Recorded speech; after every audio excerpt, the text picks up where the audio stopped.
मैं एक बेहद हसीन लड़की थी और अपने घर में अकेली रहती थी। एक दिन एक 15 साल का लड़का मेरे पास आया और मुझसे एक ऐसी ख्वाहिश की जिसे सुनकर मेरे होश उड़ गए।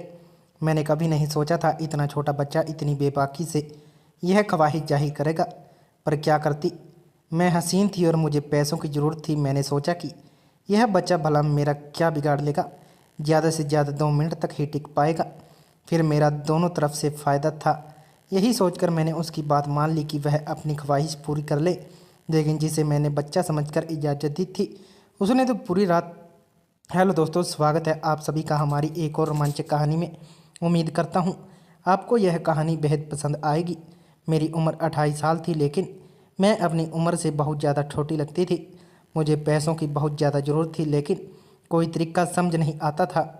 एक दिन मैं घर पर अकेली थी और बिना दुपट्टे से ही काम कर रही थी जब वह 15 साल का लड़का हमारे घर में आया। जिन नज़रों से वह मुझे देख रहा था, मुझे समझ आ रहा था कि वह क्या चाहता है। सलाम दुआ करने के बाद उसने कहा, बाजी मैं तन्हा हूँ और अकेले ही आपसे मामला तय करना चाहता हूँ। एक दफ़ा अपनी दुकान देखकर देखे, मैं आपको शर्मिंदा नहीं करूँगा बल्कि आपकी ज़रूरत पर पूरा उतरूँगा। मैंने सर से पाँव तक उसे देखा। कद कांटी में वह काफ़ी बेहतर था, लेकिन उम्र में छोटा था।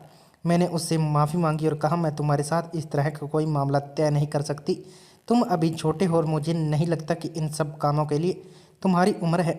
वह मुस्कुराकर कहने लगा, बाजी मेरा 5 साल का तजुर्बा है। मैं 10 साल का था तब से यही काम कर रहा हूँ। मेरे आगे पीछे कोई नहीं है, मैं अकेला ही अपने काम में माहिर हूँ। आप मुझ पर भरोसा करें, आपको पछताना नहीं पड़ेगा, बल्कि आप अपने इस फैसले पर खुश होंगी। इस बार मैं वाकई हैरान हो गई, वह बच्चा अकेला कैसे सब कर रहा था। मैंने उससे पूछा, तुम्हारे माँ बाप कहाँ हैं? वह कहने लगा, मैं तन्हा हूँ, मेरे माँ बाप मर चुके हैं। पहले यहाँ वहाँ की टोकरें खाता था, फिर मैंने यहाँ वाला काम शुरू किया और काम चल पड़ा। अब मैं काम बढ़ाना चाहता हूँ, इसलिए आपसे बात करने आया हूँ। अगर आप मेरा साथ देंगी तो मैं आपके भी बहुत काम आऊँगा। आखिर बात सुनकर मैं चौंक गई थी। मुझे वाकई किसी ऐसे बच्चे की ज़रूरत थी जो ऊपर के कामकाज कर देता, और वह खुद से ही मुझे यह ऑफ़र कर रहा था। फिर दूसरी बात यह थी कि उसके साथ मामला तय करने पर मुझे हर महीने रकम भी मिल जाती, जिससे मेरा गुजारा आसानी से हो जाता। मगर फिर यह ख्याल भी आया कि अगर यह वक्त पर मुझे पैसे अदा ना कर सका तो मेरे लिए मुश्किल हो जाएगी। खैर, वह 15 साल का था और मैं आसानी से उसे अपनी हर बात मनवा सकती थी। इसलिए अपना फ़ायदा देखकर मैंने मामला सेट कर लिया। क्योंकि मैं भी अकेली थी, मैंने घर के साथ दुकान उसे किराए पर दे दी। उसका नाम रेहान था और कहने लगा कि बाजी मैं रिहायशी में दुकान में ही रहूँगा, क्योंकि मेरे आगे पीछे कोई नहीं है। अब तक मैं यहाँ काम सड़क पर ही कर रहा था, अब दुकान में करूँगा। मुझे क्या ऐतराज़ हो सकता था, दुकान ही तो थी। मैंने कहा, जो तुम्हें ठीक लगता है करो, बस मुझे वक्त पर पैसे दे देना। और फिर उसने दुकान में औरतों के सामान की कुछ चीज़ें लाकर डाल दी, और यह देखकर मैं हैरान रह गई कि 2-3 दिन में ही उसका काम चल पड़ा था। सारा दिन वह दुकान खोलकर काम करता और उसकी दुकान पर औरतों का रेला लगा रहता। रात के वक्त उस दुकान में से सो जाता। इतने अरसे से यह दुकान खाली पड़ी थी। पहले जब कभी यह किराए पर थी तो कोई भी ग्राहक नहीं आता था। कितनी बार मैंने दुकान किराए पर चढ़ाई, मगर सबने यही कहकर छोड़ दी कि यह जगह काम के लिए मुनासिब नहीं है।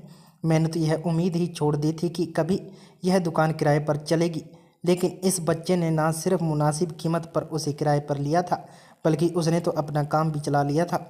बस अजीब बात यह थी कि उसने औरतों का सामान दुकान में रखा था और औरतें उस बच्चे के सामान खरीदने आती थी। कुछ दिन गुजरे तो मेरी रेहान से अच्छी बातचीत हो गई। वह मेरे छोटे मोटे काम करने लगा था। जब कभी कुछ ज़्यादा पकाती तो उसे दुकान पर पहुंचा देती।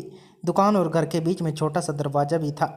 ज़रूरत के तहत मैं दरवाज़ा खोलकर रेहान से बातचीत भी कर लेती थी।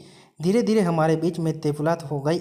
मैं भी एक तरफ से तनहा ही थी, इसलिए मुझे रेहान का सहारा मिल गया था। दरअसल मेरे बच्चे नहीं थे और मेरा शौहर जाकिर फालिस का अटैक हुआ था। उसके बाद वह बिस्तर पर पड़ गया। घर का गुजारा बहुत मुश्किल से चल रहा था। कभी कोई मदद के लिए पैसे दे जाता तो कभी कोई। ऐसे में दुकान से मिलने वाले पैसे मेरे लिए फ़ायदेमंद साबित हुए थे। इसलिए मैंने खुद रेहान से बेतुक पढ़ाई थी, ताकि वह दुकान छोड़कर ना जाए और मेरी लगी बनती आमदनी भी बनी रहे। लेकिन मुझे क्या मालूम था कि मैं जैसे 15 साल का मासूम बच्चा समझ रही हूँ, वह इतना सादा भी नहीं है। उस बच्चे ने तो कुछ अरसे में मेरी दुनिया ही पलट कर रख दी थी। हम दोनों के बीच कुछ बेहतर बड़ी तो मैंने उसे अपने घर के अंदर आने की इजाज़त भी दे दी थी। अब हाजत वगैरह के लिए वह मेरे घर में ही चला आता था और बाकी वक्त तो वह दुकान में ही गुजारता था। मेरे शोहर जाकिर को भी इस बात पर कोई ऐतराज़ नहीं था, क्योंकि मेरे लिए तो वह 15 साल का ही बच्चा था। बल्कि रेहान के आने से तो हमारी ज़िंदगी में रौनक आ गई थी। अब मैं पहले की तरह उदास और मायूस नहीं रहती थी, बल्कि कोई भी बात होती तो रेहान से कह दिया करती थी। मौसम बदलने की वजह से जाकिर की तबीयत काफ़ी ख़राब होने लगी थी। मेरे पास उन्हें अस्पताल ले जाने के लिए भी पैसे नहीं थे। एक दिन ऐसे ही मेरी आंखों में आंसू आने लगे। रेहान ने मुझे देखा तो पूछने लगा, बाजी क्या माजरा है, क्यों रो रही हो? मैंने उसे बताया कि जाकिर को अस्पताल लेकर जाना है, मेरे पास पैसे नहीं हैं। मैं अब इस ज़िंदगी से तंग आ चुकी हूँ। अकेले ही सारी मुश्किलों से लड़ना पड़ता है। जाकिर तो मेरे सहारे के बगैर बिस्तर से भी नहीं उठ सकता। अगर मेरा बच्चा होता तो शायद मेरी ज़िंदगी आसान हो जाती। किसी कम लम्हे मैंने अपने दिल का हाल रेहान के आगे बयान कर दिया था।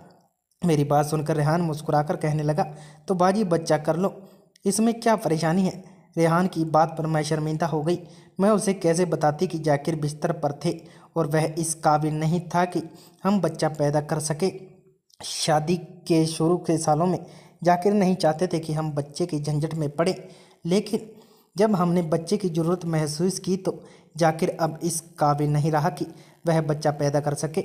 उन्हें अचानक ही फालिस का अटैक हुआ था और इसके बाद वह किसी काबिल नहीं रहा।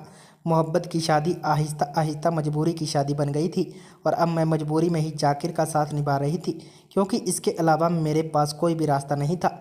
रेहान के शायद मेरे चेहरे के उतार चढ़ाव पड़ लिए थे।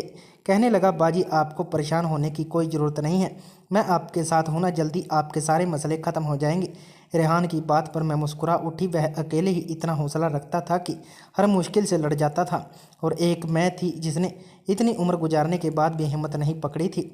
रेहान ने अपने माँ बाप को 10 साल की उम्र में ही खो दिया था और इसके बावजूद भी वह दुनिया के मेले में गुम नहीं था।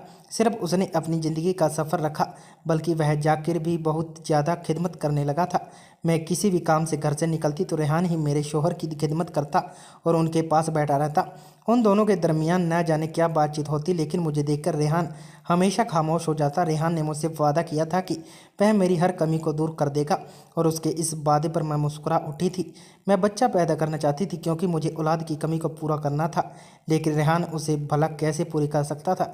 उसकी खुशी के खातिर मैंने मुस्कुराहट चेहरे पर सजाई थी, और फिर इस बात को कुछ ही दिन गुजरे थे कि मुझे अपने अंदर तब्दीली महसूस होनी शुरू हो गई। मेरी तबीयत ज़्यादा ख़राब हुई तो रेहान ने ही मुझे पैसे दिए और कहने लगा कि बाजी डॉक्टर को दिखा दो। उसके कहने पर मैं डॉक्टर के पास चली गई और वहाँ जाकर मुझे हैरत का पहाड़ टूट पड़ा जब मुझे पता चला कि मैं उम्मीद से हूँ। यह कैसे मुमकिन था? जाकिर में तो इतनी हिम्मत नहीं कि वह बाप बन सके, तो फिर मैं उम्मीद से कैसे हुई थी?